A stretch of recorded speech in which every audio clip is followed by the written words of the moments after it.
amount of credit and some business training, they will be able to grow their firms and will be successful. And you have myriads of NGOs doing that type of intervention with all good intentions, but not clear that that has had a high social return, precisely because not everybody is born as an entrepreneur. Now, there's a big debate. I mean, are entrepreneurs being born? Can entrepreneurs being created? Probably we don't know. But it is true that most of the more successful programs in terms of helping small firms to grow end up working with people who have some level of education and some level of, skills that one could show, yes, investing in them will have that additional return. So as you say, it will make sense to complement that with different types of transfers interventions. On that, again, the evidence is not huge. There is all this literature about productive safety nets and safety nets that are conducive to growth, not only to protect workers and redistribute, but again, on that, the evidence is mixed of how much of those transfers, in addition to implying a reduction in poverty, which it's true, there is a lot of evidence that is happening, are they having an impact in terms of overall growth? That's much less clear yet. Just to be provocative, in the medium, at least to long term, I guess the question is, do we actually want that many subsistence entrepreneurs? Yeah. Well, for those of you who sort of have part of the bank, but also those that have been around, I think over the last few months, there are two things that come out very strongly. One is the poverty and shared prosperity targets, and the other one is the emphasis on delivering solutions. And we've been saying that jobs are really important for the prosperity and the poverty sort of agenda. What sort of worries me a little is that we still really have very few solutions. So, and we're really not able to say, we're still very much at the stage where we're describing and perhaps sort of zooming into the problem rather than actually being able to provide any solutions. What I really wanted to see from the panel is whether they think there are any sort of solutions we can offer in the short term, any longer hanging fruit that we can propose, and if not, what should we be working on? What's the work plan ahead? Glad. It doesn't make too much sense for us to say, okay, this is the solution or this is the thing that we have, that we just discovered that we have not been doing and that countries should do. Because everything will be country specific. And if we start saying, what we should do, it will be the usual laundry list of, improving the functioning of markets, improving social cohesion, etc. But the only point I wanted to make is, what is one simple framework that one could have in order to operationalize this concept, right, of shared prosperity? And what are the different pathways that one could think of shared prosperity in a simplistic way, right? And this relates to one point that Martin was talking about when he was describing the inequality report in South Asia. In terms of pathways to shared prosperity and pathways that would assure that growth is linked to increasing incomes and welfare of the less well-off, one could think at least of three pathways. One is that it's, as we have been discussing today, that goes from growth to jobs. Not any job or not any growth, but it has to be a certain pattern of growth that generates jobs. Jobs for the less skilled, or jobs for the people in the bottom part of the distribution, and that implies increasing incomes for the poor. Another pathway is one that goes from growth to taxes, from taxes to transfers, the possibility of having different types of cash transfer programs, and that has an impact in terms of incomes of the poor. But the middle channel, I would say, that is absolutely critical is the one that goes from growth to taxes, and from taxes to opportunities, right? For opportunities in the sense of giving people health, education, basic infrastructure, so that they could be part. They will increase productivity and be part of that job creation process. If you have those different pathways, if you have the growth, the taxes, and the mechanisms to make sure that those taxes imply opportunities for everyone, that is one where you could think that you have the right social contract, right, in such a way that you are operating both in terms of on the area of growth and in the area of redistribution at the same time, and make sure that then growth implies always growth in terms of growth in welfare of the less well-off. Could I just jump in? Yeah, please. I'm feeling increasingly courageous to say provocative things that are Good. extraordinarily simple. Good. You should have come earlier. I should have. I agree. I apologize again. Urban infrastructure spending, short term, pays off in the long term and creates jobs now. Including in Washington, D.C. Was going to draw that connection, but yes. Hi, I had a question regarding the importance of soft skills in jobs. So, you have this literature from, at least in the US, put by James Heckman and others that show the importance of soft skills, and especially in youth and children, so attention, motivation, self-esteem, etc. Now, there haven't been many comparable studies outside the US on this topic, but I'm guessing they are probably important.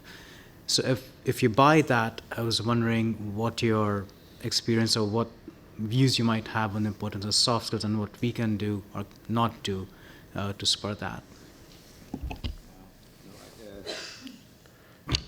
Okay, I suppose there's a little bit of that discussion in the WDR, but not that much. You're right. Again, going back to priorities, I'm not in no way to dismiss your question, but I think it's an important analytical issue, and the work of Heckman and so on is very interesting in that regard. The way that I would translate that into the developing country context will be more in terms of Heckman's work, will be more in terms of early childhood development and so on. But I would say that the soft skills issue, at least from my point of view, is not as big a stance issue. Going back to Pierrella's question about what are the solutions, I agree with Jaime that we can't sort of produce solutions, but we can have stances that we go in. And Michael had a very clear stance, and it's urban infrastructure. Okay, that is not a stance that I would have for the reasons that I've explained. The sort of stances that I take away from the WDR is that things other than regulations matter, and there are these cliffs in terms of regulations, and to the extent that things other than regulation matter, and infrastructure does matter, but as between urban and rural, my stance would be more focused towards where the poverty is today, as opposed to the other way around. So that's the broad stance that we go into our discussion with. Of course, that can change in any specific sort of context. Now, I know you had a very specific question on soft skills, to which I don't have a response, but I would say, does the soft skills issue compare with these sorts of big picture issues or not?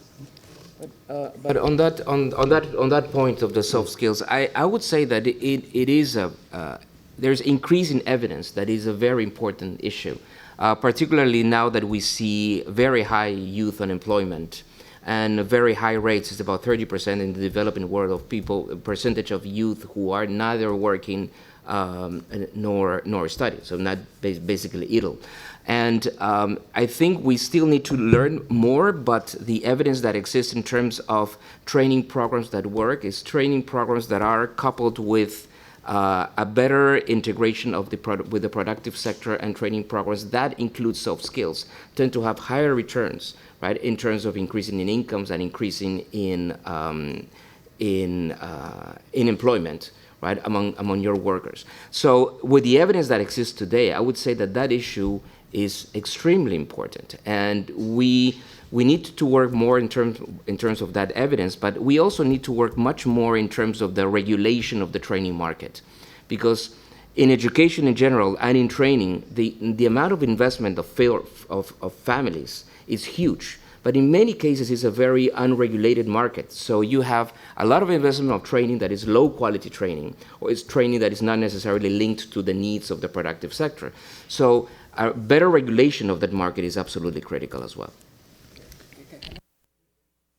That, I mean, just to be provocative, Jaime, is more regulation the answer on that? Or if you have a productive sector, the market works, if you have price signals, so why would you argue for more regulation? Because that's usually education investment or the training investment is an investment in which there's a lot of asymmetry of information, right? And only you know the quality after the fact. So when I say the more regulation, I'm not saying that that will be the solution, right? What I'm saying is that given that market exists, that we should invest more, and that families and public sector should invest more in training, given the structure of that service, is a market that has to be well regulated. And the regulation could be reporting regulations as opposed to... Of course, yeah. I'm not saying regulation on content, right? I'm saying regulation in terms of much better information, right, that around that service. And 2 soft skills, sorry, I'm just going to... incredibly important are resilience and flexibility. And I don't know how to teach those. But, as we look at machines taking over more and more, those are going to be extraordinarily important. But it seems to me being able to read and write is pretty important. So before we start teaching all these people soft skills, we ought not to... Yeah, I don't know it's before, but yeah. I'd like to hear the views of the panel on another solution, which I think was a little bit dismissed. When we were talking about technology, in summarizing the impacts of technology, I think, Ravi correctly, pointed to the fact that typically it skews things. It makes things more unequal. And when you look at sort of the race against the machine book and so on, I mean, the problem is that the evidence we have hasn't benefited from, another thing that Ravi mentioned, which is that proactive policy does matter for his takeaway from, his chapter on the ADB report, for instance, on income inequality. And so the question is, I think there's a real challenge and an opportunity to think about policies that can tilt technology towards helping the bottom 40. And I guess I think we really haven't thought enough about that. If you think about policies today, typically owners of capital benefit from all kinds of incentives, but you don't think hard about sort of how can we make the bottom 40 increase their abilities to be productive. And so, for instance, when there was a presentation here a few weeks ago on 10,000 women from Goldman Sachs, and a program that provides training for less well-off entrepreneurial women, they emphasized that the training was useful, but even more useful was sort of the networking they got. And so how could we design, networking schemes that actually explicitly help the bottom 40 to network? And so my point is just, if proactive policy matters, maybe the reason we have this prior that technology skews things is because we rarely have implemented policies that tilt the technology to the bottom 40. Well, I'll let the panel respond, but I was sitting at this table a year ago where there were 3 panelists, each of whom had a different example of how empowering the cell phone was. And I can't remember all the details, but it was a way to get information in the hands of people with an extraordinarily low capital investment. So I don't think it's necessarily true that the technology always goes, but Michael, it's in your wheelhouse. I mean, there are great questions about, if it actually increases welfare, but it also increases inequality at the same time, what's your philosophical point about that? I do think there are tremendous opportunities, for example, in networking, to empower the bottom 40. I think the other interesting thing to think about is the definition of bottom 40 as in terms of bottom 40 in terms of income or wealth, or bottom 40 in terms of skills and capability. Because I do agree that as an amplifier of skills, you might have someone who's actually low income and able to take advantage of that technology in order to grow their own personal outcomes and welfare much faster. So then I think there's a different question about, are we talking about bottom 40 in terms of income or wealth, or are we talking about a bottom 40 in terms of skills? Because I think the levers will be different there. And on that, I just wanted to add, the first thing to do, first of all, is to start subsidizing capital-intensive industries, right? That's the first one, and the second will be start subsidizing fuel, right? In many countries, in the sense that sometimes the incentives go precisely the other way around, right? So that has to be. I mean, at least cleaning those type of subsidies will be very, very important. And the other point is that actually, that's what I was saying. When we are at the bank in terms of this shared prosperity goal, one thing is to measure it in terms of income. We're not measuring in terms of wealth. That will be much more complicated. But the key point is increasing welfare, right, of the bottom, of the less well-off of the population. And the skills front is absolutely critical. And you're right, it's not, I mean, soft skills are critical, training is critical, but if one has to choose again, probably a basic education will be first in the pecking order. Ravi, what's an example of a policy on technology that sees that the benefits are more widely shared? Well, I think I would emphasize the subsidy dimension, because I think that's very, very powerful. Again, we don't know empirically, but my guess would be that it's very powerful relative to, for example, investment in the new types of technology, like a government research station which looks at labor intensive, whatever. Yeah, those things. I mean, we've all seen small items which have come out of that and so on. But I think the real economic force is the subsidies, and I think we should think of those subsidies in that light as well now. Can I just make a side point on urban thing? In case I gave the impression that I'm down on urban, that's not what I had in mind. I was talking about urban versus rural priority. Right. But within urban, there's a whole lot of very interesting things that one can also do. And actually, I'm not sure that infrastructure is a heading that will be top of that list. For example, I would say, actually I've just finished a book with Ishar Aluwalia, which says that in the Indian context, reforming urban land markets is an absolute priority, okay? Because a lot of the land is publicly owned, and the release of it is determined by some committees somewhere. It's a huge source of corruption and huge source of inefficiency, okay?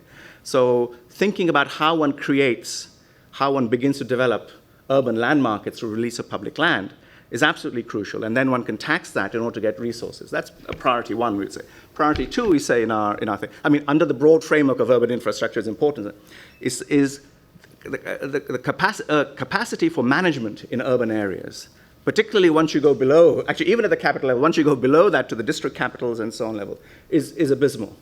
And using some of that revenue, some of the revenue from land market, taxation land markets, to build up urban capacity would be, say, two priorities that we would put. In some sense, even without mentioning infrastructure, although it's all to the cause of having better urban infrastructure. We agree, and it'd be nice to have mayors too, wouldn't it? Ma'am? Yeah, actually, following up, you referred to the conversation here a year ago. We had a conversation looking at technology, particularly on the internet or cell phones, as a way of sort of expanding opportunities to access jobs, either through matching or being able to do online work. And we actually had a follow-up on this earlier this month with some of these technology companies. And one of the questions there was, how do they contribute to shared prosperity? And I think there was this sense, electricity mattered, broadband internet access mattered. But when we asked them what were some of the key sort of policy issues they cared about and what mattered for this kind of work and the potential to take off, the two things related. One was financial systems and being able to pay people and to know that that payment was going to be made for the system to work. And related was sort of a governance question on the sort of broader reputation of the country. And so the example that they had raised was Nigeria, and how you have a cadre of potential workers in Nigeria that are often overlooked when the potential hires online are coming because of concerns on governance. And so their message that they were trying to get across to the policymakers was the sort of reputation and governance, as that filters potentially into financial payments, but sort of property rights, really was the key for some of this technology, giving the potential of shared prosperity. But Michael, my question is, you work in different countries, and you think of sort of some of the firms. Are there messages like that are coming across that to realize some of this potential of technology? What are some of the broader things that need to be in place? Well, I would agree with the financial, system and payments point that you've heard from companies. The other point that I'd make about it, though, is that increasingly those problems are solved by interesting businesses in those countries, right? So whether or not it's mobile payments or all kinds of interesting business model innovations, that to a certain extent the market, is coming up with solutions for those. But I do think that broader questions around governance, rule of law, et cetera, which are partly reputational but partly real. I'm not going to comment about particular countries, but those are real issues. And as much as we would like I would like to believe that our clients at McKinsey are all perfectly economic actors. They do make decisions as people, and so the degree to which the reality on the ground filters into reputation does make a real difference. And so I would echo both of those as being important things. Certainly, the infrastructure question is another one which is important. Not clear whether or not that means what the role of government is in making sure that infrastructure is in place. That'll vary, I think, depending on the country. But then finally, the skills question. I mean, you made reference to it previously, and just in terms of the human capital, that comes up repeatedly, whether we're talking about emerging, developing, or in fact, OECD type countries. Jaime, did you want? Yeah, just one point is that, I mean, we've been through this issue of trying to think of one thing that will solve the problem. So we have said land titling. If you give land titles, you're done. We've been in the microcredit, okay? If you give microcredit to people, that's done. Now we're cell phones. You give cell phones to people, and then we're done. In no cases we were done, because I mean, with you give cell phones, that's critical, fantastic. Right, but if you don't have the right regulations, the right markets, the right access to rule of law, then just that additional information, what is critical, might not necessarily imply that living standards will increase. So the point is always, yes, that's true. That's good. That lifts one binding constraints, but sometimes you have several that have to be lifted at the same time. If not, you don't have much. I think we have time for one more down there at the end. Actually, I would like to move for a moment from solutions to the goal itself. And it seems to me clear that we have a clear goal in terms of poverty reduction. We know that 0 is the ideal, but it wasn't clear, I think it was never clear what is the ideal goal for inequality. Now we have this concept of shared prosperity. And really my question or my reflection is how this new concept help us find that consensus. And I know it's a country-by-country decision, of course, but does it help us finding that consensus of what is the desirable level of inequality? And if so, do we know what is that level? Thank you. Very quick point, but I mean, Ravi will be much better than answering that question. We can tolerate some level of inequality as long as that's critical to increase incomes of the poor, right? So that implies that what I'm trying to say, that 0 inequality probably will not be the optimal. There will be inequality that we'll need. What we need to make sure is that we don't have inequality that is in excess of what is needed in order to increase incomes of the poor. But I don't know if Ravi would agree with that. So, I would rather that there was a clear inequality goal. In the statement. I can understand why, both for the sort of analytical reasons that Jaime mentioned, but also for political reasons, perhaps the statement is mean income of the bottom 40%. The growth of the average income of the bottom 40%. Of course, on the next column of the table, you'll have the mean income growth of everybody. So exactly, you can do the math. You can do the math, right? But it's interesting then why the World Bank itself didn't do the math in this thing. But maybe it's because once you start down that road, the sorts of questions that you raise may become, but that says, in fact, the question has not really been addressed. But so long as we recognize that that's where we are, that's fine. So from my point of view, I would have been happier had there been inequality, not as a target and so on, but in the same way as halving the rate of poverty was sort of an aspirational goal. But monitoring. We're doing this anyway. Okay, I just said to you, in Asia, the inequality had increased this, and this way, and so we'll have one column with the rates of growth of the lowest 40% income, and the final column will say rates of growth of the average, and we can compare the two and say what the inequality evolution is. It's a fudge, but perhaps that's the best one can expect in this. Well, the important thing is to end every conversation on issues to take up at the next conversation, and you've done that very well, Ravi. Thank you all for your questions, and to our 3 panelists for being so flexible and for being so interesting in the answer to every single question.